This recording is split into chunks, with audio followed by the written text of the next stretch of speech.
Hello बच्चों, विज्ञान की क्लास में आपका स्वागत है। आज हम कक्षा 6 के प्रकरण 1 दैनिक जीवन में विज्ञान पाठ को पढ़ेंगे। इस पाठ के अंतर्गत हम कृषि, यातायात, संचार, अंतरिक्ष, रक्षा, चिकित्सा आदि क्षेत्रों में विज्ञान के योगदान को जानेंगे तथा विज्ञान के दुरुपयोग से उत्पन्न होने वाली समस्याओं के बारे में भी हम जानेंगे। दैनिक जीवन में विज्ञान यानी कि साइंस इन डेली लाइव्स क्या है? दैनिक जीवन यानी कि जो हमारी पूरी दिनचर्या होती है, सुबह उठने से लेकर रात के सोने तक पूरे दिन में हम पूरी तरह से विज्ञान से घिरे हुए हैं। हमारे सारे काम विज्ञान के द्वारा ही संभव है।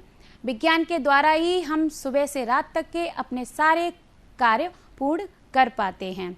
बच्चों, पाठ को शुरू करने से पहले हम बात करते हैं विज्ञान। विज्ञान क्या होता है?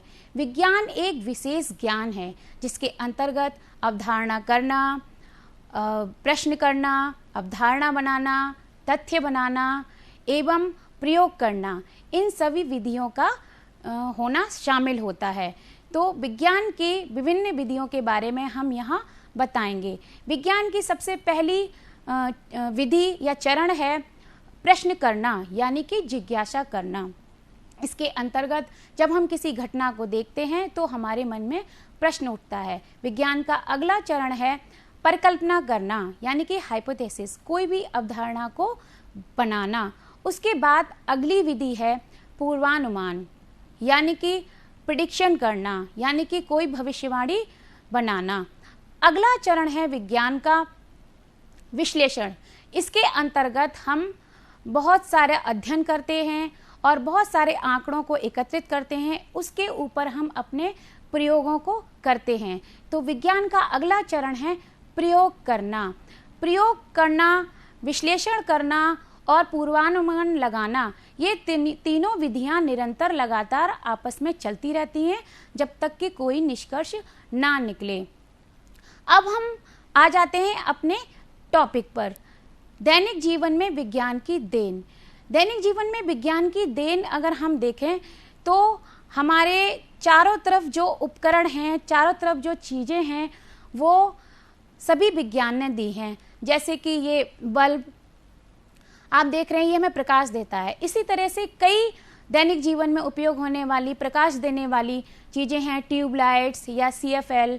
अब हम आगे देखते हैं कि ये टीवी जो मनोरंजन का साधन है। इसी तरह से कंप्यूटर हुआ या फ़ोन हुआ, ये भी हमारे मनोरंजन के साधन हैं। ये साइकिल, 2 पहिए के वाहन जिसमें मोटरसाइकिल, स्कूटी, अन्य साधन आते हैं। इनसे हम एक स्थान से दूसरे स्थान पर जा सकते हैं, जिनसे हमारा समय बचता है। बच्चों, आग के बारे में तो आप जानते ही होंगे। इसका हमारे दैनिक जीवन में बहुत ही उपयोग है। इसके बिना तो हमारा जीवन संभव ही नहीं है। इसकी खोज ने हमारे जीवन में एक क्रांति सी ला दी है, क्योंकि आग के द्वारा ही हमारा भोजन तैयार होता है और हमें ऊर्जा मिलती है और हम अपना पूरा कार्य को करते हैं, अपना जीवन निर्वाह कर पाते हैं। फ़ोन का इस्तेमाल आजकल हर जगह हो रहा है। ये हमारे लिए अति आवश्यक बन गया है। फ़ोन के द्वारा हम अपने कई कार्यों को पूर्ण कर पाते हैं, हम अपनी शिक्षा ले पाते हैं, हम मनोरंजन के लिए भी इसे उपयोग में लाते हैं। बस यानी कि 4 पहिए का वाहन। इसी तरह और भी कई वाहन हैं जिसमें ट्रक, कार, इस तरह के उपकरण और साधन शामिल हैं, जिनका हम अपने विज्ञान के द्वारा ही उपयोग करना सीखे हैं, जिनसे हमारी जो जीवन है वो बहुत ही सुविधाजनक बना है। बच्चों, हम बात करते हैं हमारी किचन में जो उपकरण उपयोग में आते हैं, बहुत सारे, जैसे कि कुकर हुआ, सोलर कुकर हुआ, प्रेशर कुकर हुआ, इस तरह के उपकरण और कई सारे ऐसे उपकरण हैं जिनके द्वारा हम अपने घरेलू काम कर पाते हैं।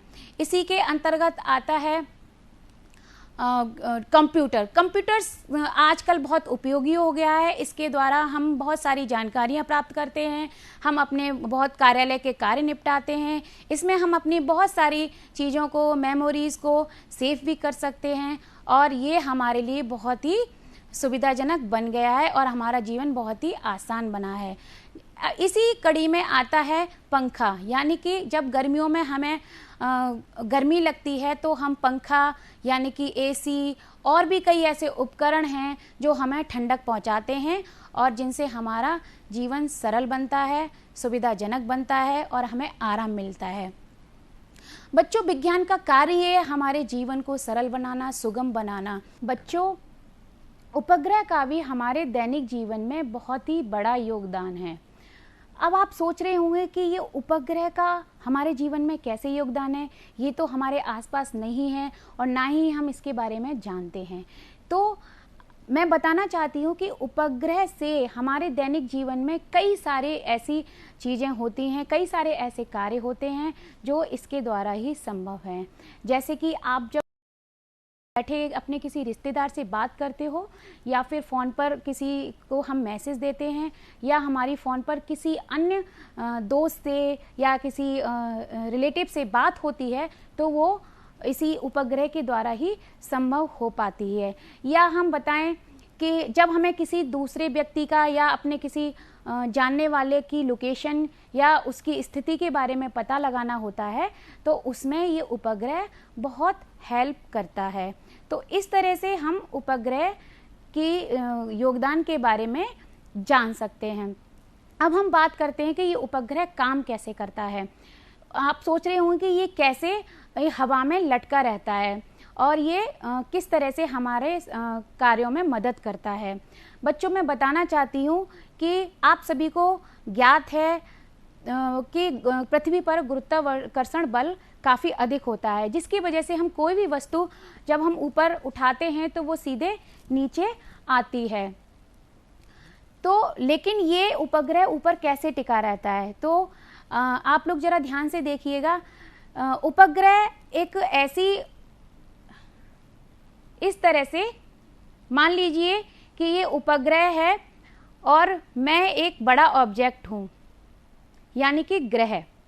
उपग्रह क्या होता है, कोई भी छोटा ऑब्जेक्ट बड़े ऑब्जेक्ट के जब लगातार चक्कर लगाता है और समान गति से चक्कर लगाता है तो वो इस तरह से हवा में टिका रहता है। वो इसलिए टिका रहता है क्योंकि जो पृथ्वी का गुरुत्वाकर्षण बल होता है वो उसका जो प्रभाव है उस वस्तु पर प्रभाव पूरी तरह से नगण्य हो जाता है, यानी कि बिल्कुल कम हो जाता है और वो उस पर हावी नहीं हो पाता। तो इस तरह से वो वस्तु हवा में पूरी तरह से टिकी रहती है। जैसे कि अगर मैं इस ऑब्जेक्ट को लगातार एक समान गति से घुमा रही हूँ तो ये चल रहा है। अगर समान गति में अगर मैं कोई अंतर लाती हूँ तो ये अचानक से नीचे आ जाता है। जैसे आप देख पा रहे हैं, मैंने जैसे ही गति में परिवर्तन लाया तो ये नीचे आ गया। तो इस तरह से उपग्रह ऊपर टिका रहता है और हमारे कार्यों में मदद करता है। उपग्रह के दोनों तरफ सोलर पैनल होते हैं जो उसे लगातार ऊर्जा प्रदान करते हैं और जिससे वो वहाँ पर वर्क करता है। उपग्रह में ट्रांसमीटर और रिसीवर्स होते हैं जिससे वो मैसेज हमें देते हैं और लेते हैं, और धरती पर बैठकर हम उसको कंट्रोल भी कर सकते हैं क्योंकि उसमें रिमोट मॉनिटरिंग भी होती है। और उसके अंतर्गत बड़े बड़े कैमरे भी लगे होते हैं। किसी किसी उपग्रह में स्कैनर होते हैं जिसके द्वारा वो पिक्चर्स हमें नीचे भेजे जाते हैं। तो इस तरह से उपग्रह कार्य करता है। ये कई तरह के होते हैं जिनका साइज टीवी के बराबर भी हो सकता है और एक बड़े ट्रक के बराबर भी हो सकता है या उससे भी अधिक हो सकता है। तो इस तरह से हमने जाना कि विज्ञान ने हमें कितना कुछ दिया है, विज्ञान ने हमारी किस तरह से मदद की है और हमारा जीवन कितना सरल बनाया है, कितना सुविधाजनक बनाया है। बच्चों, अब हम आगे बात करते हैं परंपरागत एवं वर्तमान समय में विभिन्न क्षेत्रों में विज्ञान के उपयोग, यानी कि पुराने समय में विज्ञान के क्या क्या आविष्कार थे और किस तरह के उपकरण हम अपने उपयोग में लाते थे, और उसके बाद अब वर्तमान समय में उन उपकरणों की जगह हमने किन उपकरणों को दे दी है या हम अभी वर्तमान समय में कैसे कैसे साधनों का उपयोग कर रहे हैं, हम इसके बारे में अब बात करेंगे। तो ऐसे कई क्षेत्र हैं जिसमें हम विज्ञान का उपयोग करते हैं। सबसे पहले हम बात करते हैं भोजन की। बच्चों, भोजन हमारे लिए अति आवश्यक है। उसको बनाने के लिए हमें कई उपकरणों की, कई साधनों की और कई तरह के बर्तनों की आवश्यकता होती है। तो कभी आपने ये महसूस किया है, कभी आपने ये सोचा है कि जो बर्तन हम खाने में अभी इस्तेमाल करते हैं, उन बर्तनों का क्या पहले भी उपयोग होता था, या पहले के समय में हम किस तरह के बर्तनों का उपयोग करते थे? तो चलिए हम पता लगाते हैं। पहले हम उपयोग में लाते थे मिट्टी का चूल्हा या मिट्टी के पारंपरिक बर्तन। इस तरह के बर्तनों से ही हम खाना बनाते थे, या खाना बनाने के लिए जो हम चूल्हा इस्तेमाल करते थे वो भी मिट्टी का होता था। लेकिन आज के समय में ऐसा बिल्कुल नहीं है। आज के समय में हम गैस चूल्हा, सोलर कुकर, प्रेशर कुकर और भी ऐसे कई सारे उपकरण हैं, ऐसे कई सारे साधन हैं जिनके द्वारा हम भोजन बनाते हैं और हम विज्ञान के साधनों का उपयोग करते हैं। तो इस तरह से भोजन के क्षेत्र में आपने देखा कि विज्ञान ने कितनी प्रगति की है। हम पहले किन साधनों का उपयोग करते थे और अब उन साधनों की जगह कुछ नए उपकरणों ने ले ली है। अब हम बात करते हैं कृषि के क्षेत्र में। तो बच्चों, कृषि के क्षेत्र में आपने कभी ध्यान दिया होगा कि हो सकता है कि कुछ क्षेत्र में, कुछ जगह अभी भी बैल, कुआं या गोबर की खाद या हल का उपयोग होता हो। लेकिन पुराने जमाने में, पुराने समय में जो खेती होती थी, जो कृषि होती थी, उसमें हम जो खेतों की जुताई करते थे वो हम हल के द्वारा करते थे, और उसमें जो सिंचाई होती थी वो कुएं के द्वारा या रहट के द्वारा होती थी।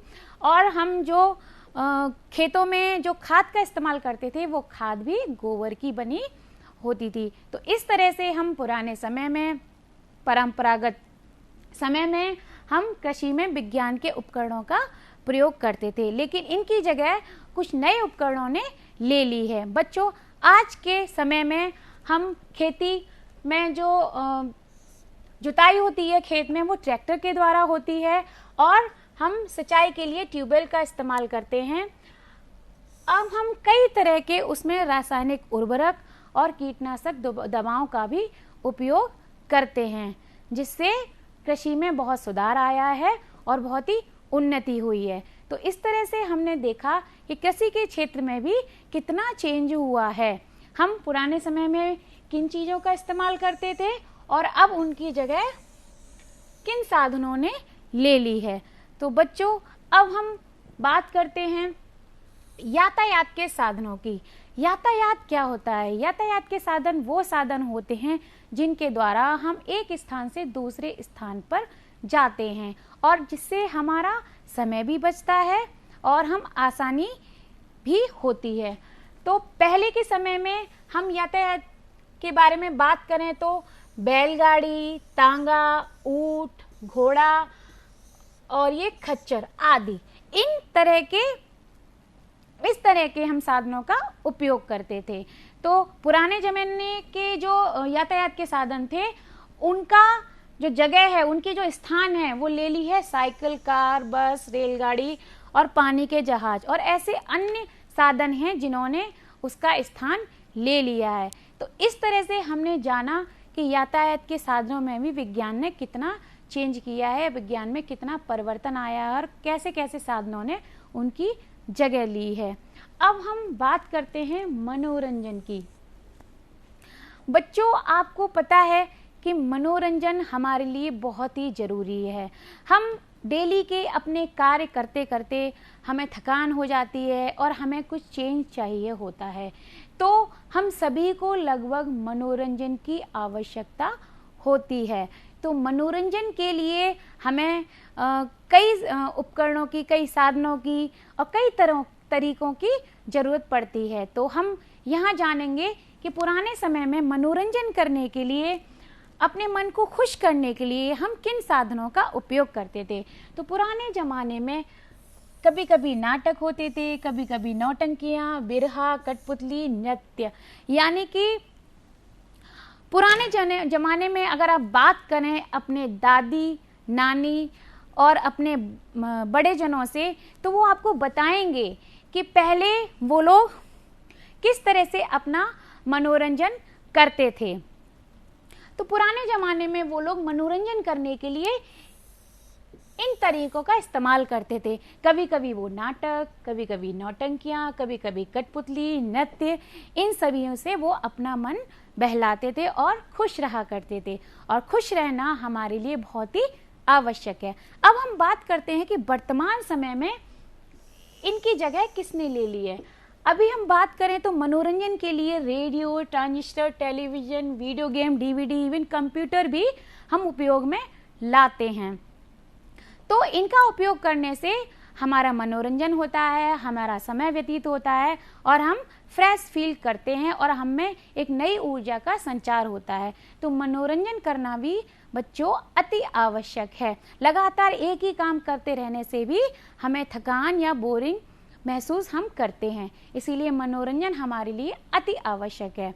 अब हम बात करते हैं संचार की।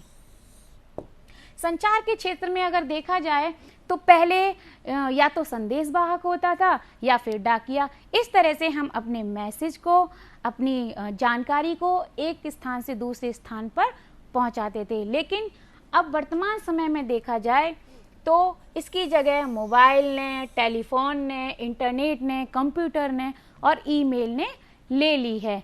तो वर्तमान समय में हमने कई सारे ऐसे उपकरणों का आविष्कार किया और उनका उपयोग करना सीखा, जिससे हम संचार के माध्यम में उनका उपयोग करना शुरू किया। अब हम बात करते हैं चिकित्सा की। चिकित्सा के क्षेत्र में अगर देखा जाए तो पहले जड़ी बूटी या फिर अनुमान से या फिर नाड़ी देखकर या फिर झाड़ फूक करके और घरेलू उपचारों द्वारा इलाज हुआ करता था। बच्चों, आपको पता होगा, आपके घर में अगर कोई बीमार हो जाता है या किसी को सर्दी जुकाम हो जाता है तो आपकी मम्मी या दादी या नानी कोई घरेलू उपचार ही अभी भी बता देती हैं। तो आपको छोटी छोटी बीमारियों के लिए दवाएं लेने या डॉक्टर के पास नहीं जाना पड़ता। तो इस तरह के इलाज पहले भी चलते थे।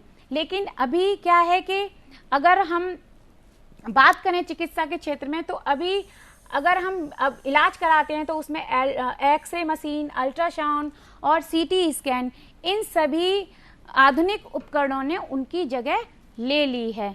तो अब हमने जाना कि चिकित्सा के क्षेत्र में कैसा परिवर्तन आया है। अब हम बात करेंगे शिक्षा के क्षेत्र में। शिक्षा के क्षेत्र में पहले गुरुकुल प्रणाली हुआ करती थी। गुरुकुल हुआ करते थे, आश्रम हुआ करते थे, वहाँ पर उनकी शिक्षा होती थी। तो और विद्यालयों में भी शिक्षक पढ़ाते थे। लेकिन इस समय इनकी जगह ले ली है इंटरनेट ने, कंप्यूटर ने, ओवरहेड प्रोजेक्टर ने और एडिशेट ने। इस तरह से हम आज की शिक्षा पूर्ण करते हैं और हम फोन के द्वारा भी पढ़ सकते हैं। अब हम बात करते हैं अंतरिक्ष के बारे में। तो अंतरिक्ष में पहले जब हम अंतरिक्ष के बारे में जानकारी लेते थे तो वो एक साधारण दूरबीन के द्वारा लिया करते थे, लेकिन उसकी जगह अब मंगलयान, चंद्रयान और रडार ने ले ली है। इसके अलावा भी ऐसे कई उपकरण हैं जिनके द्वारा हम अंतरिक्ष के बारे में जानकारी प्राप्त करते हैं। अब हम बात करते हैं रक्षा के क्षेत्र में। रक्षा के क्षेत्र में हम पहले उपयोग में लाते थे तलवार, तीर, धनुष आदि। इनके द्वारा हम अपनी रक्षा करते थे। लेकिन वर्तमान समय में हम पिस्तौल, मिसाइल, परमाणु बम और बंदूक, इन सब के द्वारा अपनी रक्षा करते हैं। तो बच्चों, ये तो विज्ञान के उपयोग थे वर्तमान समय में और परंपरागत समय में। अब हम बात करते हैं विज्ञान के दुरुपयोग से उत्पन्न होने वाली समस्याएं। तो सबसे पहले हम बात करते हैं कि यातायात के जो साधन बढ़ते जा रहे हैं उसकी वजह से वायु प्रदूषण धरती पर बढ़ता जा रहा है और जीवन बहुत ही ज़्यादा कष्टदायक हो गया है। अब हम बात करते हैं कि जो हम लगातार विज्ञान के उपयोग से, लगातार विज्ञान के जो चमत्कार हो रहे हैं, विज्ञान के साधनों का जो उपयोग हम करते हैं, उसमें रासायनिक उर्वरक एवं कीटनाशक दवाएं भी हैं। उनका अत्यधिक उपयोग करने से जो मृदा का जो उपजाऊपन है वो खत्म हो रहा है, यानी कि मृदा प्रदूषण हो रहा है और जल प्रदूषण भी बढ़ रहा है। अब हम बात करते हैं भूजल में जो एकत्र जल है वो भी लगातार नीचे, उसका स्तर है वो नीचे गिरता जा रहा है, क्योंकि हम जो भूमिगत जल है उसका अत्यधिक दोहन कर रहे हैं, आवश्यकता से अनुसार, आवश्यकता से ज़्यादा हम उसका उपयोग कर रहे हैं, जिसकी वजह से भू स्तर नीचे खिसकता जा रहा है और फलस्वरूप कुएं और तालाब सूखते जा रहे हैं। अब हम बात करते हैं कि लगातार बढ़ते हुए वाहनों से जो तीव्र ध्वनियाँ बढ़ रही हैं, उनसे भी हमारे धरती पर जो मनुष्य हैं, मानव हैं, उनका मानसिक संतुलन बिगड़ रहा है और कई तरह की मानसिक बीमारियां हो रही हैं। अब हम बात करते हैं रेडियोधर्मी विकिरण के कारण पृथ्वी पर कई तरह की बीमारियां या कई तरह के संकट आए हुए हैं। तो इस तरह से रेडियोधर्मी जो विकिरण हैं उन्होंने भी हमारे जीवन को अत्यंत कष्टदायक बनाया है। अब हम बात करते हैं परमाणु बम की। आप जानते होंगे कि नागासाकी और हिरोशिमा में जब बम गिरा था तो उसमें कई सारे जीवन नष्ट हुए थे, जिसका असर आज तक देखा गया है। कई पीढ़ियों तक उसका असर देखा गया और मानव जाति का जो विनाश हुआ था उस जैसा विनाश आज तक नहीं हुआ। पृथ्वी पर जो रेफ्रिजरेटर और एसी यूज किए जाते हैं उनसे निकलने वाली क्लोरोफ्लोरोकार्बन जो गैस है उससे भी हमारी धरती पर कई तरह के संकट आते हैं। जो हमारी ओजोन परत है वो प्रभावित होती है और उसमें जो गैसेस निकलती हैं जिसकी वजह से जो ओजोन परत का जो क्षरण हो रहा है, उस परावैंगनी किरणें जो सूर्य की तरफ से आती हैं वो हमारी धरती को बहुत ही ज़्यादा नुकसान पहुंचा रही हैं, क्योंकि क्लोरोफ्लोरो गैस के निकलने के कारण जो ओजोन परत है वो हमारा एक तरह से सुरक्षा कवच है, उसका क्षरण होता जा रहा है और वो पूरी तरह से विघटित हो रही है। तो इस तरह से हमने जाना कि विज्ञान के दुरुपयोग से कितनी समस्याएं हमारी धरती पर उत्पन्न हो रही हैं। तो चलिए बच्चों, अब हम जानते हैं कि आज हमने क्या क्या पढ़ा। हमने पढ़ा दैनिक जीवन में विज्ञान, पूरे दिन में, पूरी दिनचर्या में हमारे जीवन में विज्ञान का क्या उपयोग है, हमने इसके बारे में पढ़ा। उसके अंतर्गत हमने कई सारे उपकरणों के बारे में जानकारी ली और हमने पढ़ा कि विज्ञान क्या होता है। विज्ञान यानी कि प्रकृति का विशेष ज्ञान, एक क्रमबद्ध ज्ञान। विज्ञान वह ज्ञान है जिसमें किसी भी अवधारणा यानी कि किसी भी वस्तु का क्रमबद्ध, सुव्यवस्थित एवं सुसंगठित ज्ञान को प्राप्त किया जाता है, तो उसे हम विज्ञान कहते हैं। हमने विज्ञान की कई चरणों के बारे में भी पढ़ा। जिज्ञासा, परिकल्पना, पूर्वानुमान, विश्लेषण एवं प्रयोग। तो इन सभी चरणों के बारे में आज हमने जाना। उसके बाद हमने दैनिक जीवन में विज्ञान की देन पर बात की। दैनिक जीवन में विज्ञान ने हमें क्या क्या दिया है, हमें किन किन सुविधाओं से भरपूर किया है, जिसकी वजह से हमारा जीवन सफल हुआ है। दैनिक जीवन में हमने ऐसी कई उपकरणों के बारे में पढ़ा और जाना और उन सुविधाओं के बारे में हमने जानकारी प्राप्त की कि उनका क्या क्या हमारे जीवन में उपयोग है।